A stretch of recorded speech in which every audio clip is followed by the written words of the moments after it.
bispo diocesano de Campo Mourão. Em pauta, as mudanças de padres nas paróquias, experiência dos primeiros meses de liderança episcopal, desafios da evangelização, ações sociais da igreja, orientações também do Vaticano em tempos atuais, uma conversa sobre fé, compromisso com a sociedade. Dom Evandro Braun, obrigado por atender nosso convite. Bom dia. Bom dia, que bom falar com você, ouvinte, nesta manhã e assim poder estar mais próximo de cada um. Experiência como bispo, como tem sido esses primeiros meses à frente da liderança episcopal aqui em Campo Mourão, na nossa diocese, o que mais marcou, surpreendeu nesse início de missão, tanto pessoal, né? Também como marca pastoral já imprimida nesse início de episcopado. Então, chegamos aqui em Campo Mourão no dia 3 de agosto do ano passado e depois dos primeiros meses presente aqui na diocese, conhecendo todas as realidades, também conhecendo as realidades da nossa cidade, o que eu destaco? Em primeiro lugar, o grande respeito e a acolhida do povo ao enviado de Deus, é assim que entendemos. Então, eu me sinto muito acolhido, o povo é muito dócil, muito generoso, muito próximo do bispo. Isso é impressionante na diocese, é um povo acolhedor, o povo de Campo Mourão. Então, isso me marcou profundamente, esta acolhida. Também percebo uma diocese bastante organizada nas suas estruturas, e que caminha com as suas dificuldades em todos os ambientes eclesiais. Por exemplo, as paróquias, elas funcionam, cada uma com seus limites, mas acima de tudo, reforço aqui as grandes características positivas de cada uma das comunidades.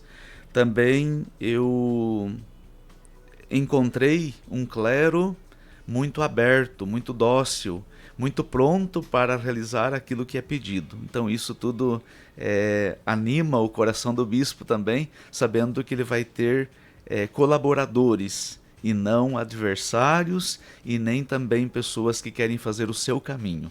E aliás, Dom Evandro já promove agora alterações de padres aqui nas paróquias. O que motiva essas mudanças de padres das paróquias, como essas decisões podem também melhorar a missão da igreja, como os fiéis podem colaborar com esse processo para que seja vivido com espírito de comunhão. Tem gente que se afilia ao padre demais, né? Então, as mudanças sempre fazem bem. Uma mudança de cidade, mudança de trabalho. A mudança é normal. Nós vamos, ao longo da vida, mudando também fisicamente.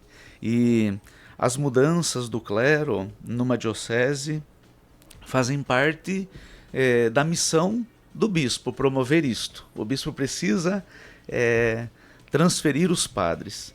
A transferência, ela leva a uma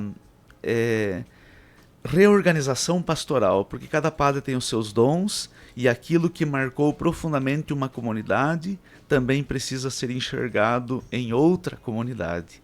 Assim como aqueles elementos da vida pastoral ou da vivência eclesial que necessitaram durante um período, com a chegada de um novo padre, talvez sejam revitalizados ou dinamizados. Então a transferência sempre faz bem, ela coloca todo mundo em movimento, o povo e também o padre. Quando nós estamos acostumados, o perigoso é que façamos sempre tudo do mesmo jeito. Mas quando nós assumimos uma nova missão, então tudo é diferente e naturalmente as coisas vão sendo lançadas para frente. Então as transferências fazem bem e elas fazem parte do processo da vida da igreja. E elas estão ocorrendo ainda? Estão acontecendo. Na verdade, eu anunciei no mês de novembro passado as transferências dos padres, depois de ter consultado os organismos da diocese que ajudam o bispo nessas transferências também, especialmente o Colégio de Consultores, e depois do anúncio tivemos um tempo ainda para os padres se organizarem, se despedirem e assim estarem prontos para assumir a nova missão. E desde o dia 24 deste mês de janeiro estou dando as posses para os padres nas paróquias. Por exemplo, ontem estive em Paraná do Oeste à noite para dar posse a um dos padres lá. E assim, agora quase todos os dias, até o dia 11 de fevereiro, temos posses dos novos padres. Nós temos uma divisão diferente aqui, por exemplo, politicamente nós temos a região da Concan, que são 25 municípios. A abrangência da diocese não segue exatamente isso, né? Não.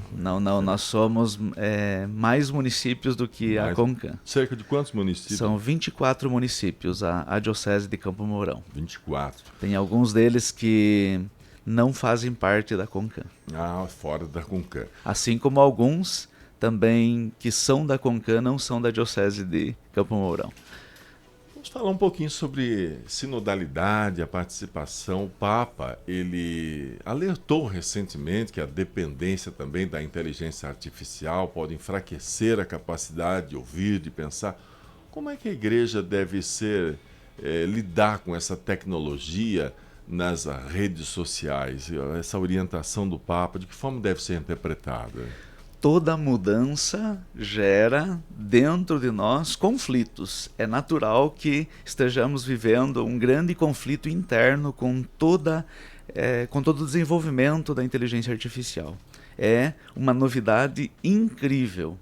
O que é que a igreja faz diante das novidades? Ela procura acolher. A igreja, apesar das suas resistências e cautela, ela sempre acolhe todas as novidades. A inteligência artificial é algo importante, interessante e bom. Mas a preocupação, especialmente assim manifestada pelo nosso Papa, é com a pessoa que deve ser sempre a autora da inteligência artificial e não se deixar mover pela inteligência artificial. Na verdade, a pessoa é superior à inteligência artificial. Ela não pode se deixar levar simplesmente por tudo aquilo que a inteligência artificial faz. Então, o cuidado com a pessoa. A pessoa, ela vê e a pessoa sente. O Papa escreveu uma carta agora para o Dia Mundial das Comunicações Sociais, em que ele alerta sobre o ver e o falar. É a pessoa que precisa ver, é a pessoa que precisa falar. É a pessoa que precisa ser escutada, é a pessoa que precisa ser vista. E não algo. Não uma experiência simplesmente, mas a pessoa. Então a igreja, ela sempre está atenta às novidades, ela acolhe as novidades e vive com as novidades, mas ela nunca esquece, não pode esquecer a pessoa, com os seus sentimentos, com as suas dores, com as suas lutas, com as suas alegrias, porque a igreja, ela promove sempre e valoriza os relacionamentos. E a inteligência artificial, ela precisa ajudar a aprofundar os relacionamentos e não banir os relacionamentos humanos. Nós somos sentimentos, essa artificialidade toda benéfica, mas dentro dessas condições, né, já citadas. O Papa tem proposto novas orientações que implicam mudanças na prática da vida espiritual para a Igreja? O Papa Leão, ele continua aquilo que o Concílio Vaticano II esperou para a Igreja. O concílio já foi realizado há mais de 60 anos, mas nós ainda estamos engatinhando na vivência daquilo que o Concílio Vaticano propôs. E o Papa continua nesta linha, assim como os papas anteriores, eles tentaram valorizar o Concílio Vaticano II. Mas do Concílio Vaticano II, um dos aspectos que muito destacou o Papa Francisco foi a sinodalidade.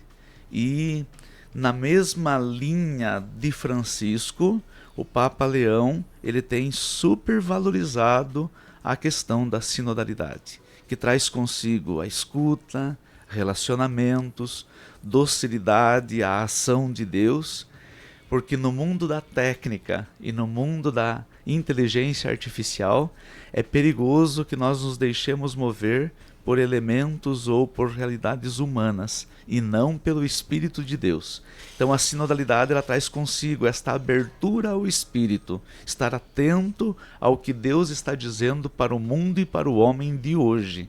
Então docilidade ao Espírito, capacidade de escutar o outro, capacidade de se relacionar, estar aberto ao outro, entendendo que ele é irmão e não adversário, não inimigo. Neste mundo de tanta competitividade, neste mundo de tanta polaridade, nós como igreja queremos sinodalidade. As diretrizes aqui na Diocese, na vivência do caminho da sinodalidade, escuta, participação, está proporcionando com que os leigos sejam mais enganjados, mais envolvidos nas decisões, na missão da igreja? Tem ocorrido? A nossa Assembleia Diocesana foi um momento de escuta no final do ano passado. E a partir da Assembleia Diocesana, nós nos propusemos para este ano de 2026 incentivar, valorizar 3 grandes aspectos daquilo que é próprio da vida da igreja. Primeiro, espiritualidade, ou seja, ajudar-nos a ter uma experiência, a ter contato profundo com o próprio Deus e viver a partir deste contato com Deus.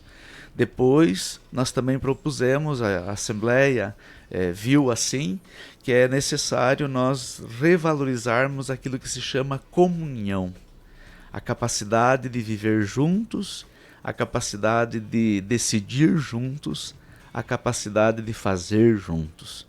Neste mundo em que cada um quer ter a sua vida e viver as suas coisas, nós como igreja queremos que seja mais comunitário tudo isso. Então a vida de comunhão. E o terceiro aspecto é a organização. Tem muita coisa boa na diocese, mas ainda percebo que há um caminho muito individual às vezes. E para que nós façamos esse caminho sinodal acontecer, é preciso organização de nossas atividades e das próprias realidades eclesiais. Então nós estamos nessa perspectiva aí para este ano, iniciando todos esses serviços e todas aquelas atitudes concretas que vão fazer concretizar, vão fazer acontecer isso que se chama sinodalidade na igreja em Campo Mourão. O senhor já teve o privilégio de se encontrar com o Papa Leão XIV. Como é que foi esse encontro? O Papa Leão é uma pessoa extremamente simples. Nós tivemos um encontro dos novos bispos ordenados no mundo todo, né? Éramos 170 mais ou menos, e tivemos uma manhã toda, na verdade, várias horas de encontro com o Papa Leão, das 9 da manhã até a 1 da tarde. E nesse momento ele fez o seu discurso, respondeu muitas perguntas dos bispos do mundo todo e depois cumprimentou pessoalmente cada um e tirou fotos com todos. Então um Papa muito atento às pessoas. Nós lá éramos, eu era um bispo entre tantos outros, mas o Papa deu atenção particular a cada um, valorizando assim a cada diocese a qual a gente representa também. Um homem muito simples, um homem muito culto, um homem muito direto. As respostas do Papa Leão são diretíssimas, ele não manda recado. Perguntou, ele responde com 2, 3 palavras e está acabado. Então é alguém que sabe o que diz. Nós estamos agora vivendo um ano de eleições, né? Quais as orientações do digníssimo bispo para os eleitores nesse ano, em virtude das eleições? A gente sabe que a Igreja Católica ela chega a muitos lugares onde o poder público não consegue. E esse papel da Igreja também, se puder nos dar exemplos de ações que nem sempre é divulgada, mas são rotineiras, as ações sociais da Igreja. Sim. Isso ligado com as eleições, orientações. Então, a igreja, ela valoriza a pessoa e todas as pessoas precisam ser amadas pela igreja, porque ela, na verdade, ela continua a missão de Jesus no mundo. Então a igreja, ela não é partidária, a igreja, ela é política, sim, ela precisa ajudar as pessoas a se entenderem no mundo e a viverem neste mundo. Então a igreja precisa dar orientações, mas orientações que valorizem a pessoa, que promovem a comunhão e o bem comum. E então a igreja ela nunca vai se posicionar de um lado ou de outro. Neste mundo de polarização é um pouco complicado fazer tudo isso, porque dá a impressão que a igreja é negligente, mas de maneira alguma. Nós precisamos ajudar cada pessoa a ter consciência e a ter uma consciência formada para poder não só ter opiniões, mas também para poder fazer as coisas acontecerem, né? Então a igreja ela vai nessa perspectiva. Não somos partidários, mas nós valorizamos e amamos a pessoa. Então a igreja não pode se posicionar de um lado ou de outro. A igreja ela está presente em várias realidades. Eu dou exemplo. Fui visitar uma pessoa esses dias e lá estava uma ministra dando água para um doente acamado. Achei um gesto tão incrível, simples, mas ninguém faria aquilo a não ser talvez aquela pessoa que estava ali. Nem a família estava em condições de fazer aquele gesto, mas esta ministra, que além de levar a Eucaristia, também estava atenta às realidades da pessoa. São coisas simples. Depois do trabalho da Pastoral da Criança, também visitei uma paróquia em que estavam lá algumas senhoras fazendo comida para servir às crianças e, enquanto isso, uma outra pessoa orientava as mães ali sobre o cuidado com as crianças, como trocar fraldas, as coisas todas assim. Um trabalho simples que ninguém vê, mas está acontecendo lá nas bases. Depois, quanta visita, quanto serviço, quantas iniciativas de formação que a igreja propõe em várias paróquias aí da nossa diocese. É um trabalho que acontece. Depois, a acolhida de pessoas, inclusive os migrantes, né, feito pela Caritas Diocesana, por exemplo, para mostrar assim alguns serviços que a igreja tem desenvolvido. Alguns diretamente, as próprias paróquias ou a diocese.